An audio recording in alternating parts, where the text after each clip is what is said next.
Welcome back, everyone. Hope everyone had a good break. I will be talking with you briefly about administrative rulemaking. So let's begin. So Nevada's Administrative Procedures Act is codified in NRS Chapter 233B. 233B is actually broken up into two sections. So it's the Administrative Procedures Act, which deals with all the regulation making. And then the second part is adjudication of cases, administrative cases. And I believe Sophie is going to go over that part. I'm just going over the rulemaking section. The Administrative Procedure Act, as it says, was codified to establish minimum procedural requirements for the regulation and adjudication procedures of all state executive departments. So what that means is an agency may adopt reasonable regulations to aid it in carrying out the functions assigned to it by law and are necessary to the proper execution of those functions. The Act defines an agency as an agency, so self-explanatory. Bureau, board, commission, department, division, officer, or employee of the executive department authorized by law to make regulations or to determine contested cases. The Act states that regulations that are passed have the same force of law, and must be enforced by all peace officers. Please note that the power to adopt regulations is limited by the terms of the grant of the authority pursuant to which the function was assigned. So, for example, for licensing boards, I cover the cosmetology board, and one of their statutes is NRS 644A.280, and it states that the board may adopt such regulations governing sanitary conditions as it may deem necessary. So, based off of that statutory language, the board may adopt regulations for that. The statutes also state who is affected by the Act, who's exempt, who's not exempt. NRS 233B 039 specifically states that the governor's office is exempt from the Act. The Department of Corrections, except as provided in NRS 209221. The Nevada System of Higher Education, the Office of the Military, the Nevada Gaming Control Board, the Nevada Gaming Commission, except as provided in NRS 368A.140 and 463.765, the Division of Welfare and Supportive Services of the Department of Health and Human Services, except as provided in NRS 425.620, the Division of Healthcare Financing and Policy of the Department of DHHS is except as provided in 422.390. There's other ones such as the Office of the State Engineer, the Division of Industrial Relations, Administrator of the Division of Industrial Relations on the Department of Business and Industry, establishing and adjusting the schedule of fees and charges, and so forth, so on.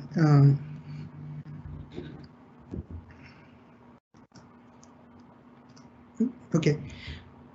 So what is a regulation? The definition of a regulation is found in NRS 233B.038. It's defined as an agency rule, standard, directive, or statement of general applicability, which effectuates or interprets law or policy or describes the organization, procedure, or practice requirements of an agency. It also lists proposed regulation as under the definition of regulation, the amendment or repeal of a prior regulation, and the general application by an agency of a written policy, interpretation, process, or procedure to determine whether a person is in compliance with a federal or state statute or regulation in order to assess a fine, monetary or monetary interest. The key with the definition of a regulation is general applicability. So if it applies to everybody across the board, then it would be considered a regulation. If it is something that's super specific to a particular case, then it might not be considered a regulation. The statute actually also defines what is not a regulation.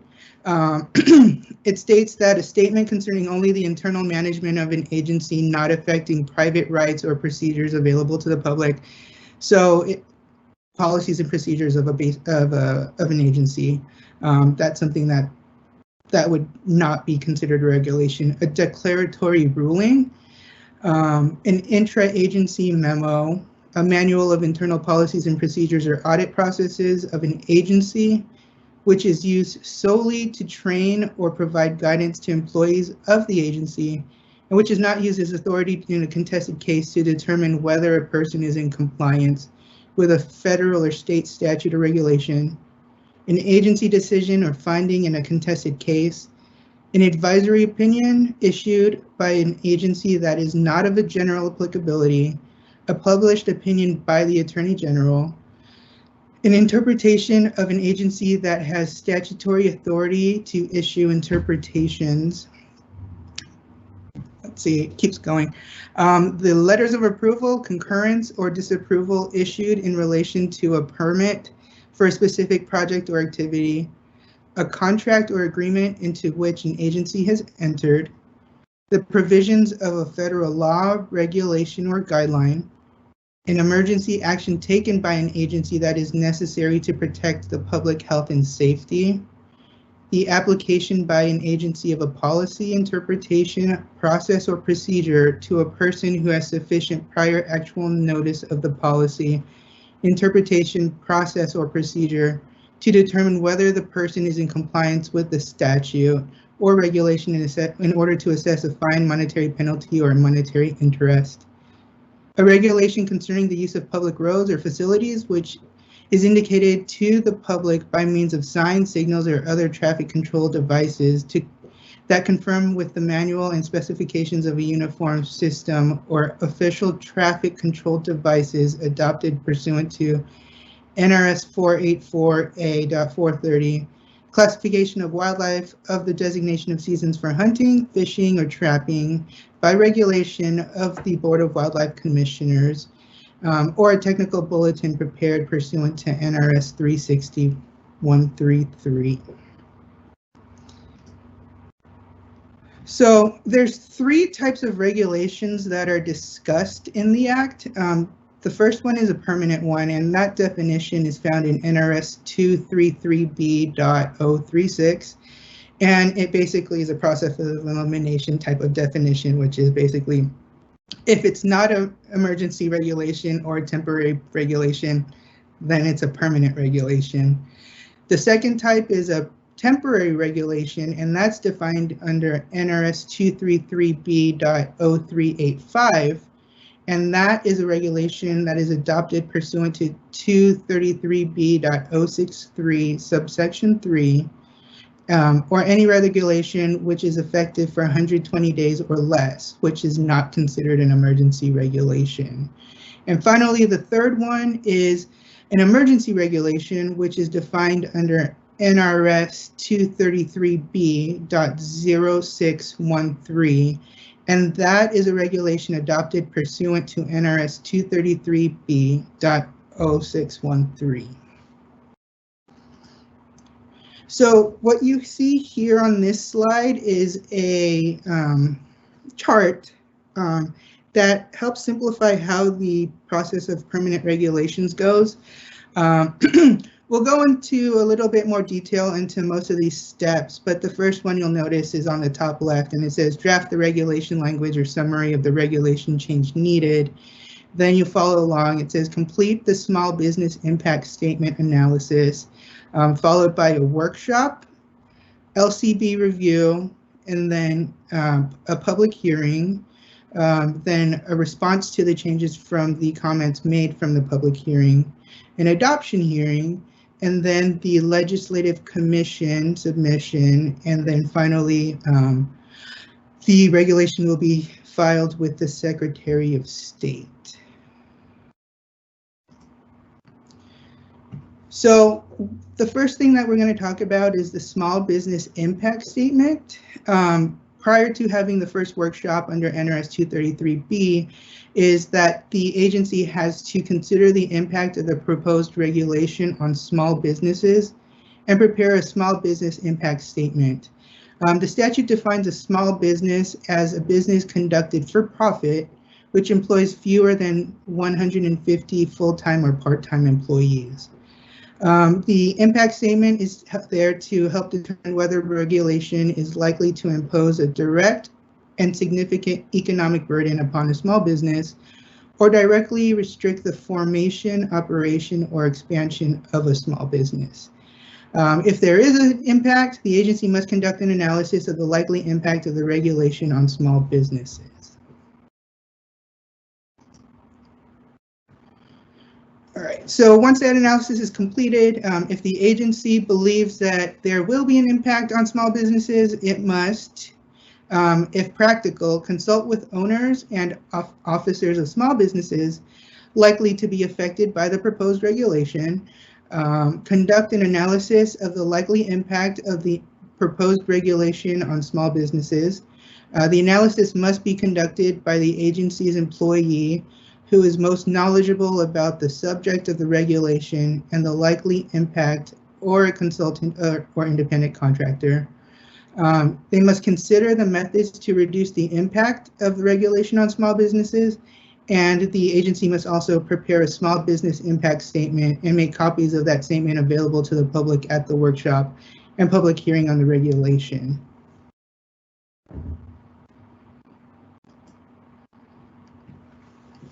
All right, so what's included, what's required for a small business impact statement? Those requirements are stated under NRS 233B.0609. So when an agency completes the statement, it has to, excuse me, describe how the comments from the small businesses were solicited, a summary of the responses that were solicited, and how others may obtain a copy of the summary.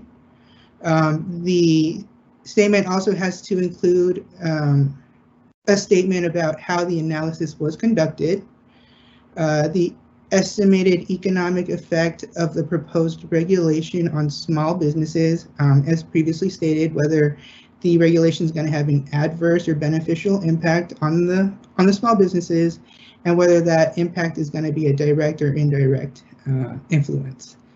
The fourth thing is a description of the method the agency considered to reduce the impact of the regulation on small businesses and the estimated cost to the agency to enforce the regulation. The sixth thing that is required in the impact statement is that if the regulation provides a new fee or increases existing fees, the total annual amount that the agency expects to collect and how funds will be used. 7, if the regulation includes provisions that are duplicate or more stringent than federal, state, or local standards regulating the same activity, an explanation of why regulation is needed or necessary. 8, the reasons for the conclusions regarding the impact of the regulation on small businesses. And the impact statement, when it is submitted, has to be signed by the director or the executive head of the agency. All right, so once the impact statement has been complete, or analysis is completed, the next thing to do is to head to a workshop. And the workshop is the step where the agency can discuss the general topic or topics covered by the proposed regulation. Notices for the workshop must be posted 15 days before the workshop, and an electronic copy of the notice must be submitted to the director of the LCB for posting on LCB's website. The hearing on the regulation cannot occur on the same day as the workshop. So that means that you can't have the workshop to discuss the general topics on the same day, essentially, that you want to adopt the regulation. Those have to occur on 2 separate dates. All workshops must be conducted in accordance with Nevada open meeting law. So as Rosalie previously stated, NRS Chapter 241 is where you will find the Nevada open meeting law. And so the workshops have to comply with the notice requirements, the public comment, so obviously the 2 options that are available for agencies when they're doing public meetings. And they also have to keep minutes and record audio recordings of the workshop. So once an agency has completed the workshop, they can send the proposed regulation text to LCB or submit the summary of the regulation change needed and ask LCB to draft the regulation. So if your agency doesn't have the specific text that it wants for the regulation, what it can do during the regulation is have a discussion with members of the public and say, hey, these are the general things that we want in the proposed regulation, and request LCB to draft that regulation for you guys. That's something that my understanding LCB can do for you.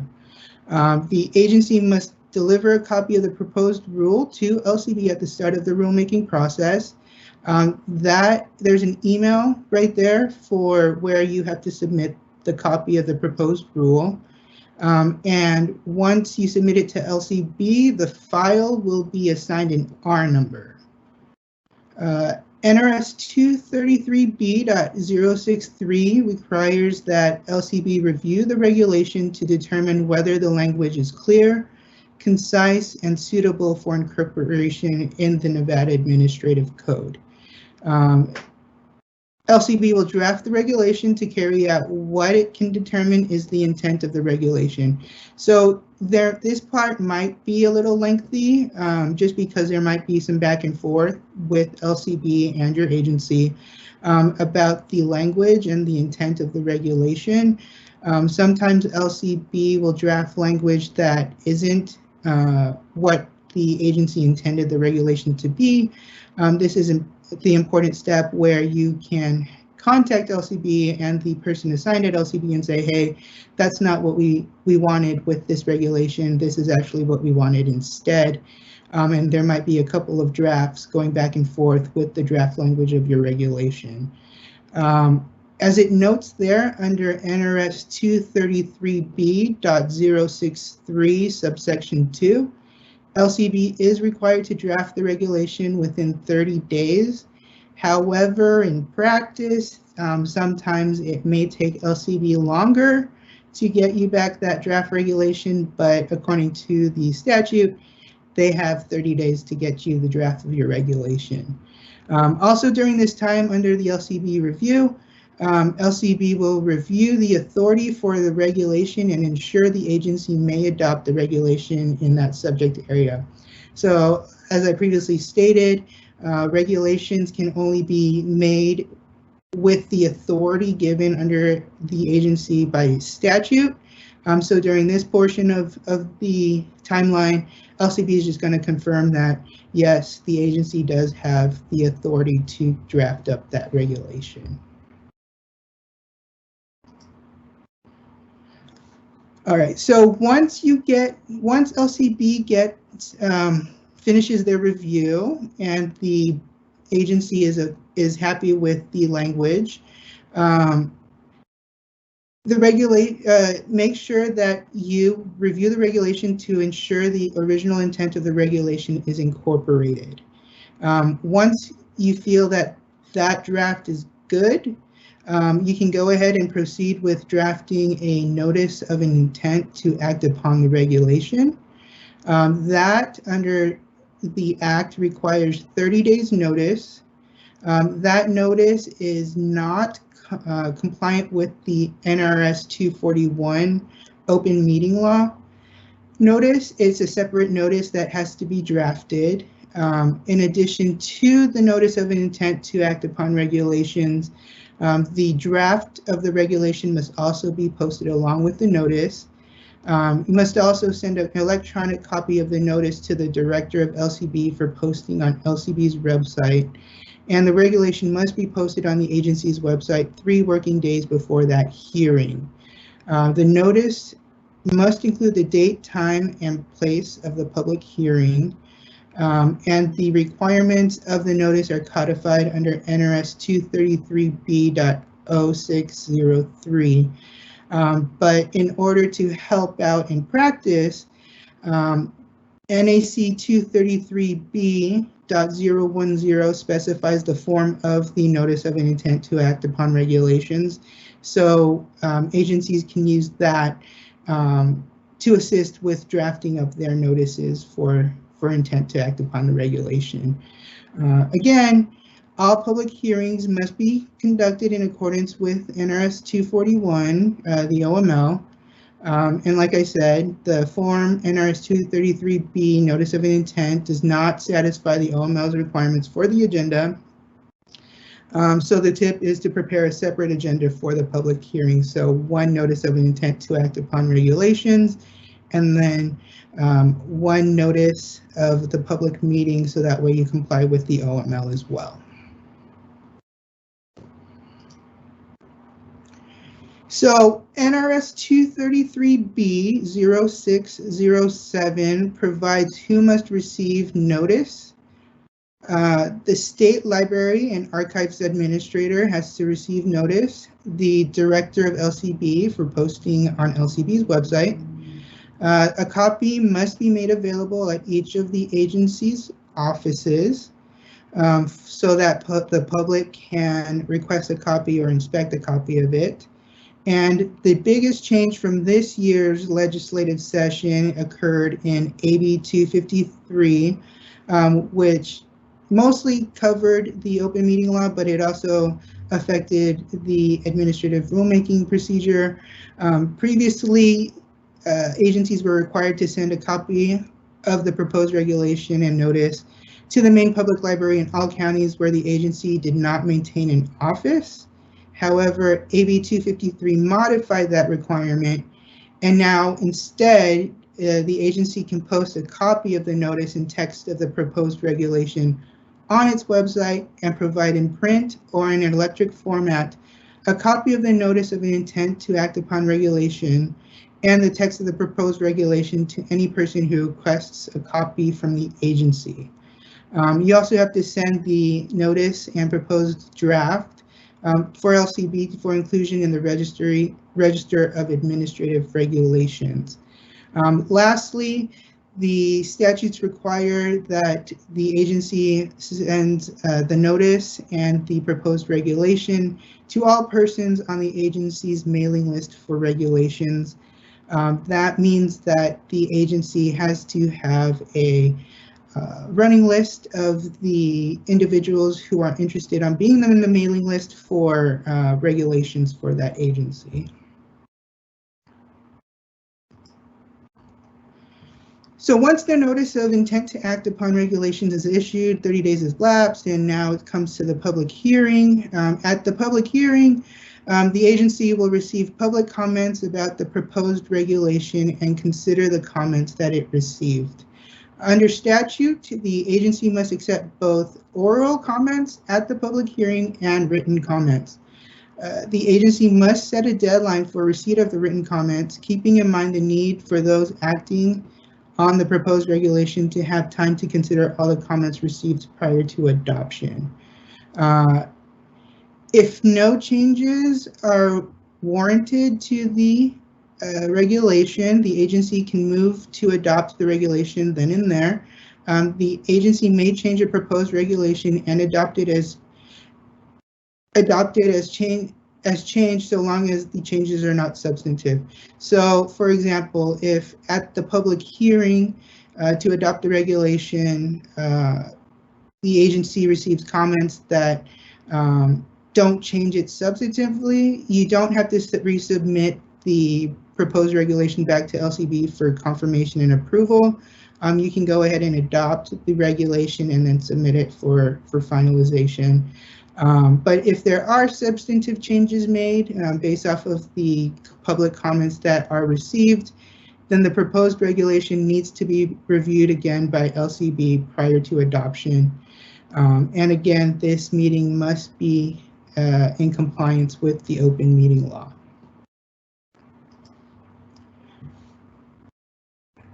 So the Administrative Rulemaking Act states that agency has 2 years from the date of the proposed regulation from when it was submitted to LCB for drafting to adopt it.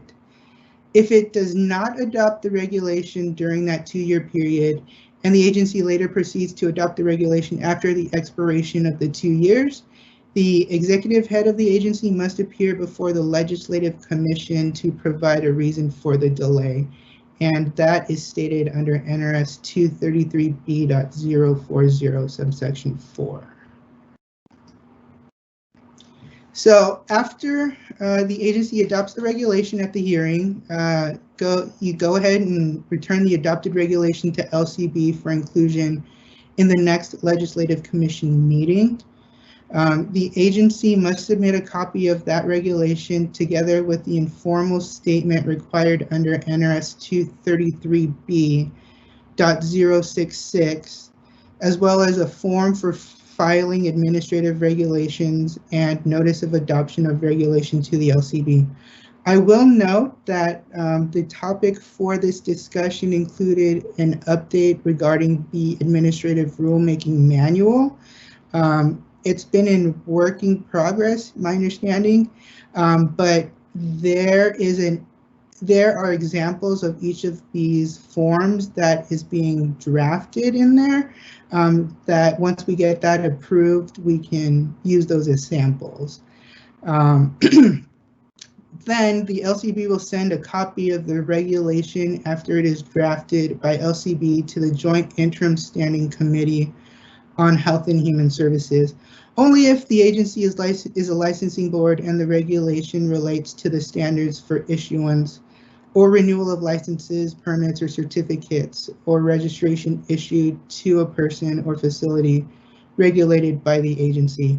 I apologize, one thing I did forget is that even though the statutes state that you must have one workshop, that is the minimum number of workshops that you're required to have, you can have multiple workshops, so that way you can garner as much public comment as you need during the drafting of the regulation. So once it's submitted to the Legislative Commission, it will review the regulation for conformity with legislative authority and intent after it's been adopted and approved the regulation before it becomes effective. For permanent regulations, affirmative action is by the Legislative Commission or subcommittee to review regulations is required to approve or object to the regulation. If it just sits on it, then it's not an affirmative action and it won't be an approved regulation. Per NRS 233B.067, subsection 5, the Legislative Commission or subcommittee to review regulations may object to a regulation on 4 grounds. The first one is in the case of a regulation purportedly required by federal law, the regulation is not required by federal law. The second one is the regulation does not conform to statutory authority. So if your statute doesn't say you're allowed to create such a regulation that you're trying to propose, then Legislative Commission will have an issue and it will object to your proposed regulation. The third one is the regulation does not carry out legislative intent. The fourth one is the agency did not provide a satisfactory explanation for the need of the regulation, or the informal statement is insufficient or incomplete. If there is an objection lodged by the Legislative Commission on one of those 4 grounds, the agency must revise the regulation and return it to LCB within 60 days. Please note that the regulation does not become effective until the commission or subcommittee approves the regulation and the LCB files the regulation with the Secretary of State. So once everything is good to go from the Legislative Commission, a regulation usually becomes effective upon filing with the Secretary of State, unless a statute prescribes a specific time when the regulation becomes effective or a later date is specified in that regulation.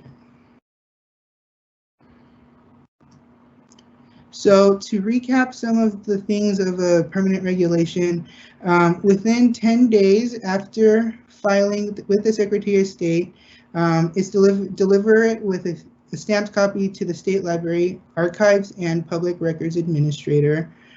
Within 10 days after filing with the Secretary of State, make sure that it's deliver it with a stamped copy with the Joint Interim Standing Committee on Health and Human Services if the agency is the licensing board and regulation is regarding issuance or renewal of licenses, permits, or certificates.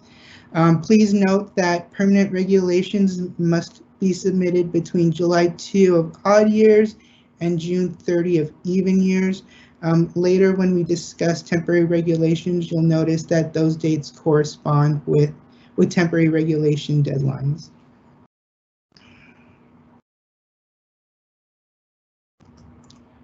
So the second type of regulations that we have are temporary regulations. You'll notice that I'm going to be using three, little maps. Those are included in the new draft or have been proposed as part of the new draft of the Administrative Rulemaking Manual. But as far as temporary regulations goes, the first step would be to have your workshop like you did with the permanent regulations. Then you go towards the public hearing. You can go to the Legislative Commission if it's requested. If there is no request made, then you can proceed with filing the temporary regulations with the Secretary of State, and that temporary regulation will become in effect. So the main point of a temporary regulation versus a permanent regulation is that there's no LCB review needed for a temporary regulation. There's no Legislative Commission review unless it's requested by a legislator. File it with the Secretary of State no sooner than 35 days after the date of the temporary regulation was adopted by the agency. Within 10 days after filing with the Secretary of State, the regulation is delivered stamped copy to the State Library, Archives, and Public Records Administrator. Within 10 days after filing with the Secretary of State, deliver stamped copy with the Joint Interim Standing Committee on Health and Human Services if the agency is a licensing board and regulation is regarding issuance of a renewal of licenses, permits, or certificates. Temporary regulations, as noted in the definition, are valid for up to 120 days. They must be submitted between August 1st of every even year and July 1st of every odd year. And the statute specifically states that the temporary regulations expire on November 1st of the odd year. So the third type of regulation that the Act talks about are emergency regulations. These are pretty designed, the process is designed to be fairly quick, but it requires that there's a stated emergency by the agency. So that's the first step. So the agency has to make a statement of emergency, which is submitted to the governor. Then the regulation and the statement are submitted to the governor for his signature. Once the governor signs off on the emergency regulation, it's filed with the Secretary of State. So the important key points of an emergency regulation are that there's no workshop necessary, there's no LCB review necessary, and there's no adoption hearing necessary. They're good for 120 days. An emergency regulation may only be adopted as an emergency regulation once. After that, the agency must adopt it as a permanent or temporary regulation.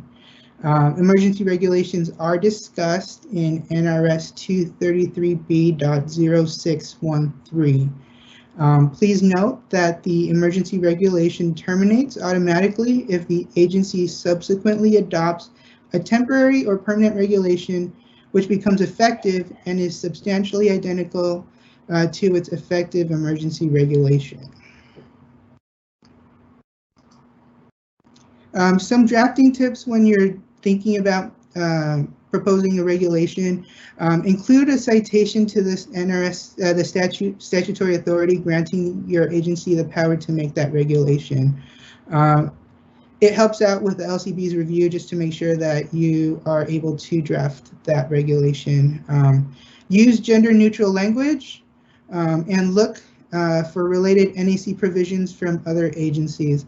I know with licensing boards under Title 54, there's a lot of NAC provisions that one board has that are similar to other boards.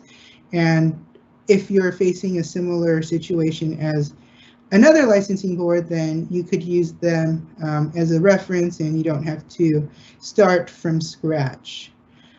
In addition, there's other statutes that help out and provide some drafting guidelines. For example, NRS 233B.062 provides guidelines for drafting regulations. One of the things that it states is that persons with disabilities are to be referred to using language commonly viewed as respectful, and sentence structure that refers to the person before referring to the disability. It's similar also to the guideline about referring to a person before any addictive disorders.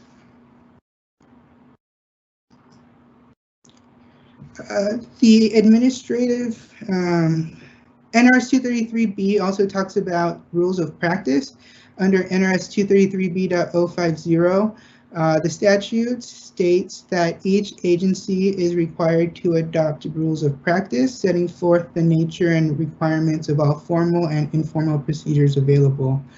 Rules of practice must be made available for public inspection, and agencies must make available for public inspection all final orders, decisions, and opinions, except those made confidential or privileged by statute. So if there's a prosecution of a disciplinary action, NRS 233B.050 for example, licensing boards states that you have to have rules of practice how you're going to appear before the board. If there's any discovery requirements that the board has, NRS 233B.050 states that each agency has to adopt such rules of practice. NRS 233B.050 states that agencies must review its rules of practice at least once every 3 years and file with the Secretary of State a statement setting forth the date on which the most recent review of those rules was completed and describing any revisions made as a result of the review. Agencies must also review its regulations at least once every 10 years to determine whether it should amend or repeal any of its regulations. That's so you can make sure that if there's any changes in society or the climate of the board or agency, that your regulations are up to speed as well. Another thing that the Act talks about is a petition procedure for regulations. NRS 233B.100 subsection 1 states that all agencies are required who have regulation making authority to have a form and procedure promulgated by regulation that allows all interested persons to petition the agency requesting the adoption, filing, amendment, or repeal of a regulation. A petition that is submitted under the statute must be submitted with relevant data, views, and arguments, and such petitions must be decided within 30 days or regulation rulemaking procedures must commence. The statutes also state certain criteria for objections to the regulations. One of the things that it specifically calls out in reference are by objections by small businesses, and that is found under NRS 233B.105. So it states that a small business that is aggrieved by a regulation may object by filing a petition with the agency within 90 days after a regulation was adopted.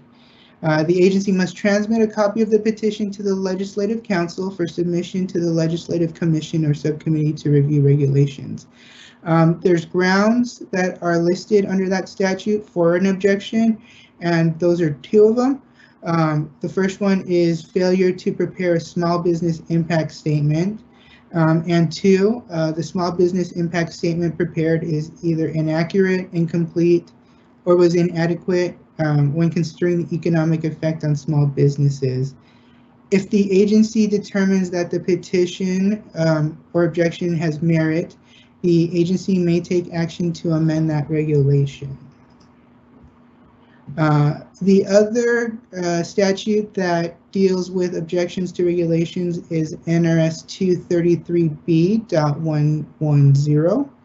And that states that plaintiffs may file for declaratory judgment in court where a proposed application of the regulation interferes with or impairs or threatens to interfere with or impair with the legal rights or privileges of the plaintiff. The validity or applicability of a regulation may be determined in a proceeding for declaratory judgment in the district court in and for Carson City or in and for the county where the plaintiff resides. I actually went through my slides a little quicker than I anticipated, but that right there on your screen is the link to the current Nevada Administrative Rulemaking Manual that's found on the AG's website. Does anyone have any questions? Hi, Justin. We don't have anything in the Q&A yet, but we'll give it a moment. We do have about 15 minutes left in your presentation time. So while we wait for questions, do you have like any interesting, situations that you run into in the rulemaking process as far as I guess war stories or anything that you'd like to share? I personally haven't. I know some of my boards are currently working on drafting some proposed regulations, but we haven't had any pitfalls or any issues. Major issues, I should say. The one that I can think of right now is a proposed regulation for the cosmetology board, where the intent, the LCB counsel who was assigned to our case didn't exactly understand where our statutory authority came from, but after showing him the statute where we were saying schools are able to do X, Y, and Z, LCB gave us the stamp of approval and the R number for that case. Gotcha. I guess one question I've had, I'm trying to do some rules right now, is if you have just the statute and you're trying to do some proposed language so that it's out there for people to comment on, how do you usually handle writing, referring to sections of statute that don't exist yet, right? So we don't have LCB's updated NRS and we have NRS that enables us to make these rules. Do we just refer to it by section numbers in the bill and hope that LCB cleans that up? Yeah, so when my understanding is that when the numbers in the statute, the regulation, those numbers, LCB will polish that up. Another tip that I forgot to mention though too is if you're only amending one specific section of your regulations, you don't have to, I guess, copy and paste the entirety of your regulations, your NAC. You feel free to just copy that specific regulation and strike through or add or modify that language. If you are doing a complete overhaul, then maybe it would be good to include the entirety. So. Gotcha. I think with ours, the problem is that we don't know where in the NRS it's going to live. The bill didn't say, and there are no NACs about it. It's brand new. So I'll just keep using placeholders until I figure it out. Yeah, I've seen also with court reporters with some of their proposed regulations, they just do like their statute number .xxx. So that way they could, because they don't know where it's going to go either. So that's something that you guys could use as well. Okay. And then I've got a question. What happens if you send a draft to LCB and it takes more than 2 years to get it back? That's a great question. I personally don't know what will happen. I haven't seen what happens, but if any other presenters have experience with that, I'd be open to that. Unfortunately, I don't know would be my answer to that. I apologize. Gotcha. Does anybody have any experience with that on our panel? Sophia, I see you unmuting. Possibly. I think that if it takes way too long for LCB to return your regulations, it means there's a problem. And you really should either contact LCB or go back and review your regulations again, and put them either, whatever the problem is, put them more in line with the NRS, or you're probably trying to make changes that you're not allowed to. So I think usually what it indicates is there's a problem, a big problem. Gotcha. So how often should you be contacting LCB? What's the balance between checking in for problems and not wanting to make them mad? You know, that I don't know, because I've had boards that have done both. They've harassed LCB, and then boards that have just said, no, we'll give them their time and we'll wait. So I don't know. I think that's something that, every board just needs to decide on their own.